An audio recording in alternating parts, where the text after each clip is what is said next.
The amendment aimed at guaranteeing equal rights for all Americans, including women, regardless of gender, is still not a law. Did you know that? More than a dozen states have never ratified it. But a movement to change that is gaining some momentum, thanks in part to the work of our next guest.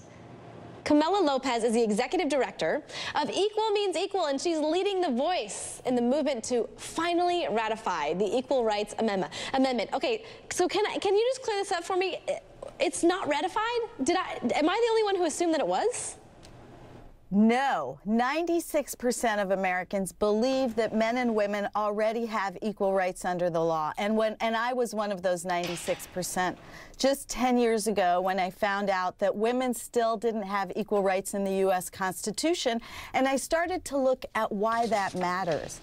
And after studying over 26 different areas in our society, I can tell you it absolutely matters that women are not included in the Constitution.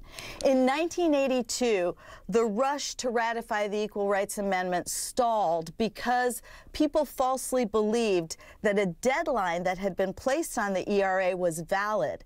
When I walked into this in 2009, I realized that we only need 38 states, and then the Equal Rights Amendment is part of the U.S. Constitution as per Article 5. So we started to work. There are thousands of women working on this on the ground, and in fact, today in Virginia, there is a super important vote. There are literally 2 men that are standing between us winning equal rights for 161 million women. So the situation is very urgent, but I'm so excited to say that in the past 16 months, we have achieved ratification in 2 of the 3 states that we need. Nevada in March of 2017, and then recently in Illinois, which hadn't been able to move the ERA in 25 years. So yes, there is momentum. We are going to win this thing. We are going to provide all Americans with equal rights under federal law, because frankly, that's what we all believe actually is the case. You talked a little bit about what's happening in the Commonwealth of Virginia. Why is that important? And if there is movement, is that going to be the shift? Is that going to be the turning point?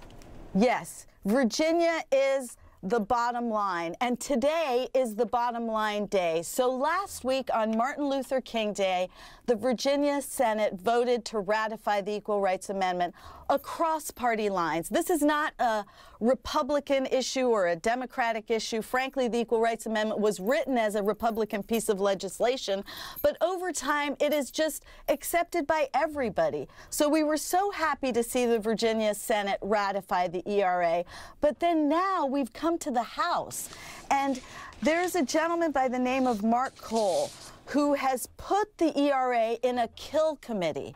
And yesterday they actually attempted to kill it. Now understand, they're not killing it for Virginia because Virginia already has a state ERA. Right. And Kamala, can I interrupt you really quickly? Because I want to get this point in, and I know that we're running out of time. What is the argument against it? Like, why is this taking so long? What are people saying? What is the negative point? So one of the women in Virginia said that God made her equal and she didn't need a piece of paper to reinforce that. I would point to the Me Too movement, to the enforcement of rape, sexual assault, to unequal pay, and say, you know what? We actually do need a paper. We actually do need to be included in the Constitution. It's not okay to just say everybody agrees that all people are equal. We need it in the Constitution. Okay. All right, Kamala, thank you so much for joining us, and obviously keep us posted. We'll see what happens today. We appreciate it. Thank you so much.